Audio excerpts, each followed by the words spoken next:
Alhamdulillahi Rabbil Alameen, wassalatu wassalamu ala Sayyidina Rasulihil Kareem. Amma ba'd, fa'uzu billahi minash shaitanir rajim, bismillahir rahmanir rahim. Ala inna awliya Allahi la khawfun alayhim wa la hum yahzanun, alladhina amanu wa kanu yattaqoon. Sadaqallahu al-azim. Dear viewers, welcome to another episode of Friends of Allah. I greet you with the Islamic greeting of peace. Assalamu alaikum wa rahmatullahi wa barakatuh. In our previous episode, we discussed how Hazrat Abdullah Shah rahmatullahi ta'ala alayhi, who is commonly known as Bulleh Shah Sahib, how he was tested by his Shaykh, and how his Shaykh wanted to ensure that Abdullah Shah rahmatullahi ta'ala alayhi would completely annihilate himself. Because until this moment, that he is a murid, he is a disciple of Shah Anayat, and he has left teaching, he has left various other responsibilities just to be in the company, in the suhbah of his Shaykh. And he heard a lot of ridicule, and he is taunted by his family members that tell him, "Oh Bulleh, oh Bulleh, you are a Sayyid, you are from the lineage of Rasulullah sallallahu alaihi wasallam. Why do you sit in the company of a madman like Shah Anayat? Or in the company of a person who is not a Sayyid? You give bad name to us." Despite all of that, until now, the journey of Hazrat Abdullah Shah rahmatullahi ta'ala alayhi was not complete. He did not attain spiritual excellence despite his love for his Shaykh, the adab for his Shaykh. Yet there was a barrier to reach spiritual excellence. And Hazrat Shah Anayat, being the spiritual physician of Hazrat Abdullah Shah rahmatullahi ta'ala alayhi, knew exactly and diagnosed exactly why until now Abdullah Shah, despite so much struggle, so much sacrifice, until now has not yet reached spiritual excellence. So he became, and he used a justification, an excuse to become upset with Abdullah Shah. He became upset with Abdullah Shah rahmatullahi alayhi. And during this period, Abdullah Shah tried to attain the forgiveness, gain the forgiveness of his Shaykh. And he had met many awliya of his time, many other friends of his Shaykh, and he asked them to speak on his behalf. But none was able to gain that forgiveness for Abdullah Shah rahmatullahi ta'ala alayhi that he so much needed. And there was a reason for that. As I said, the spiritual physician saw the illness in his disciple, saw the illness in his murid. And the illness and the disease was that until now, still there was parts of the ego of Abdullah Shah in him. Until now, he still considered himself to be an alim. He considered himself to be a Shaykh. He considered himself to be a knowledgeable person. And until a person completely annihilate himself, it is not yet possible to reach spiritual excellence and the heights of spiritual excellence. This is why.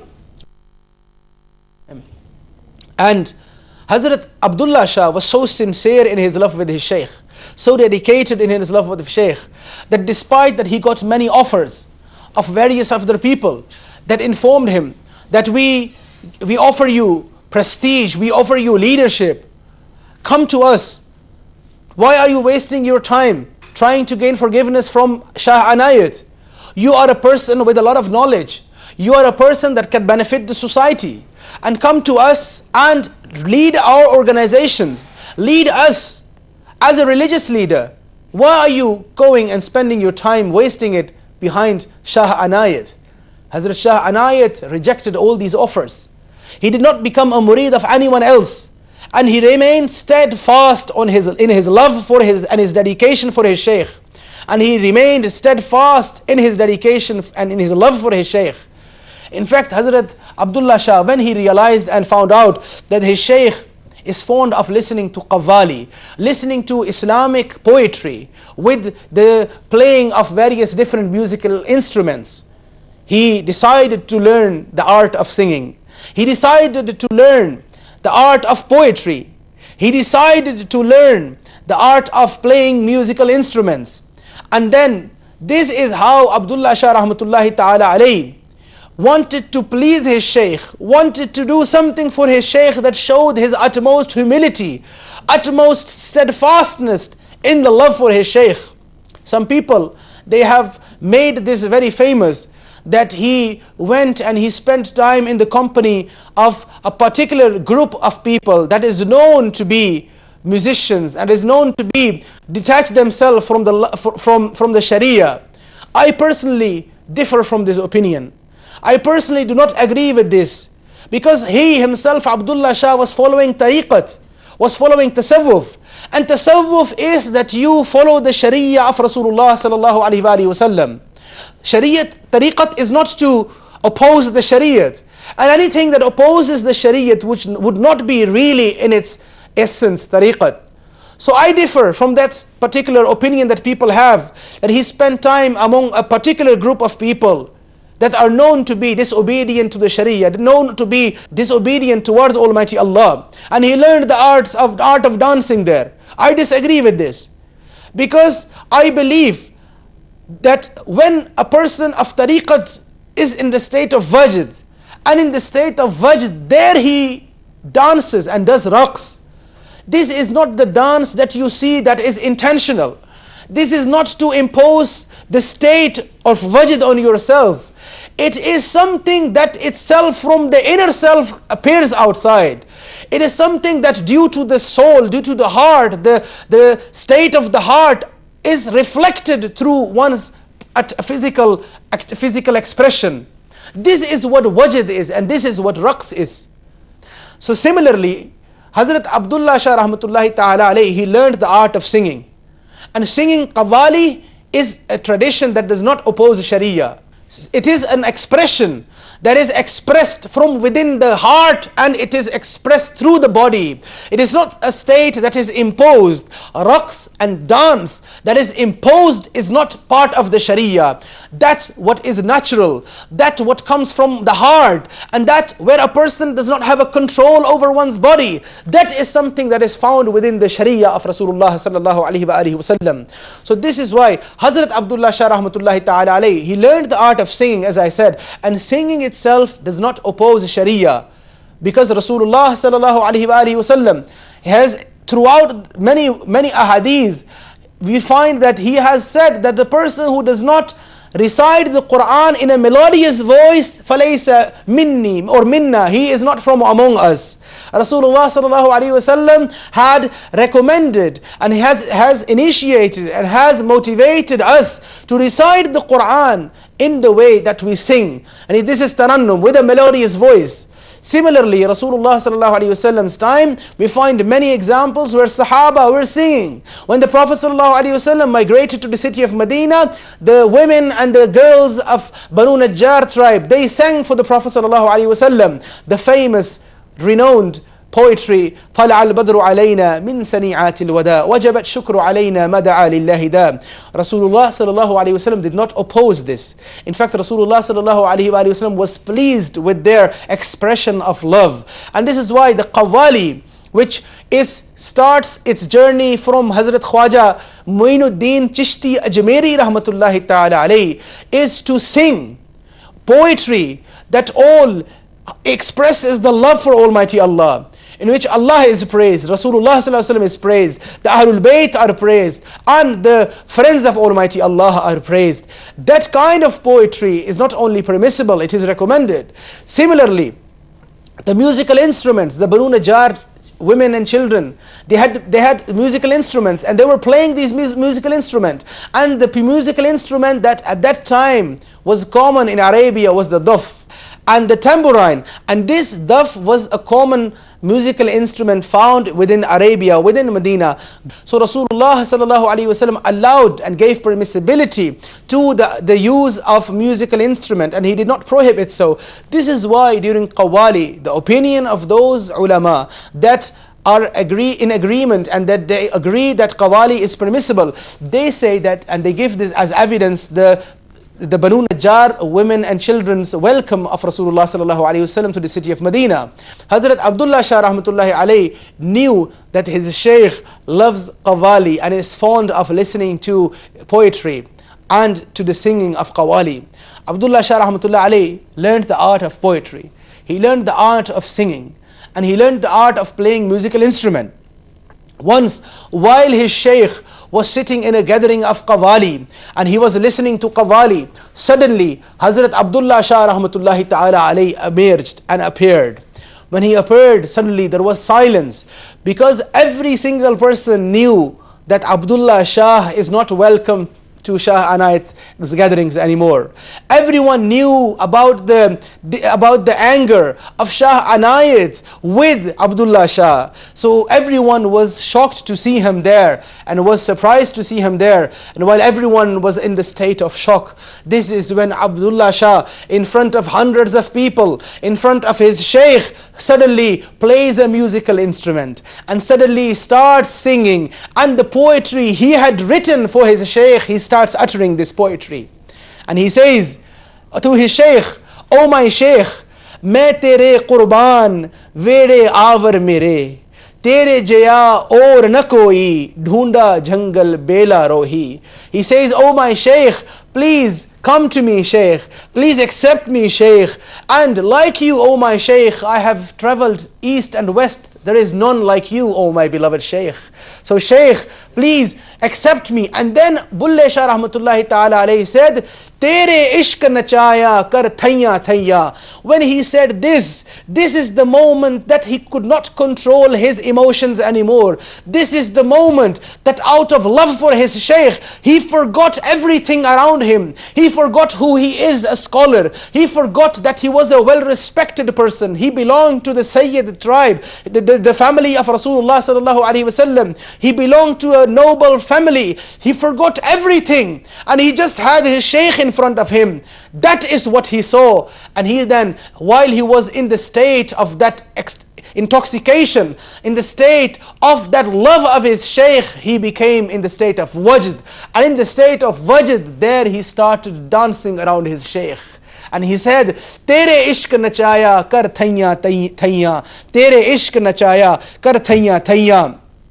This, my dear viewers, was an expression of love in such a way that annihilated the ego of Hazrat Bulleh Shah. He said, "Es ishq de jangi vich mor bulenda, sanu qibla te kaaba sona yar disenda, sanu ghayal karke fir khabar na raya." He is talking to his sheikh, and sheikh, "Oh my sheikh," and saying, "Oh my beloved, your love has made me like a peacock. I dance around, I wander around. And then you are my sheikh for me. You are for me the direction. You are for me the guide, ya sheikh. And you are for me the qibla, ya sheikh. You are the Kaaba, ya sheikh." And he says that you have made me go into this state where I cannot sleep anymore, where I am restless, ya sheikh, and I weep all the time, and I have forgotten everything.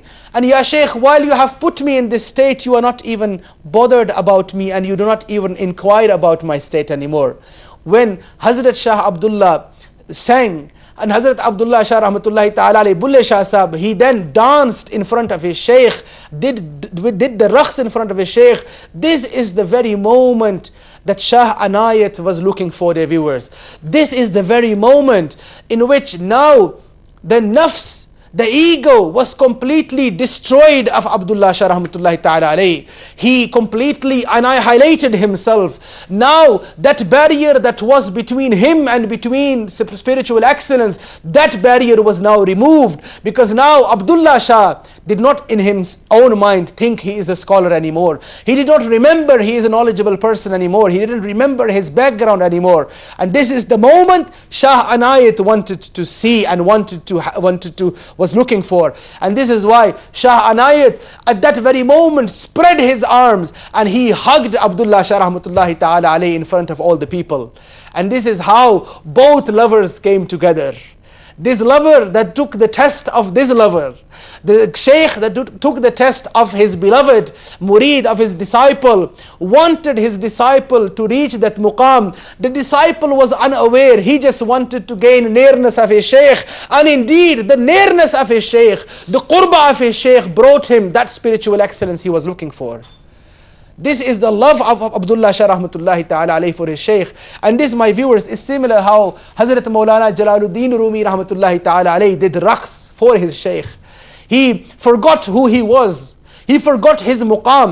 He forgot that he was one of the most religiously renowned scholars of his time. He was a theologian of his time. And he forgot everything. But for his Shaykh, for Shah Shams Tabriz, he was just Jalaluddin. He was just his Rumi. And this is how these people have achieved that greater level of spiritual excellence. It is to annihilating one's ego and annihilating one's characteristics. Dear viewers, what are the teachings of the Shaykh? He says in his poetry, Makke gaya gal mukdi nai, पावे सो सो हज कराइए, गंगा गया गल मुकदी नाई, पावे सो सो गोटे खाइए, बुलिया गल ताई मुकदी जिदो मैनू दिलों कडाए. And he is giving the same message that he's experienced, that to go to the Kaaba, to go to the pilgrimage, whether it is Hajj or whether it is to go to the Ganga, giving a message to all mankind, not just Muslims. He is saying that only you will attain spiritual excellence once you get rid of your ego. Once you annihilate yourself. Gal bulleh tayo mukdi jido mainu dilon kadaiye. And then he says, पढ़ पढ़ आलिम फाजिल होया कदी अपने आप नू पढ़िया ही नहीं, जा जा वड़दा मंदिर मसीता ते कदी मन अपने विच वड़िया ही नहीं, एवे रोज शैतान नाल लड़दा कदी नफ्स अपने नाल लड़िया ही नहीं. He is giving the message of tasawwuf, that is man arafa nafsahu faqad arafa rabbahu, that you cannot earn, you cannot attain closeness of Almighty Allah without realizing who you actually are, without acknowledging your mistakes, your weaknesses. If you want to fight, do not fight with the external shaitan. First fight and win the battle over your internal shaitan, that nafs, that ego of yours.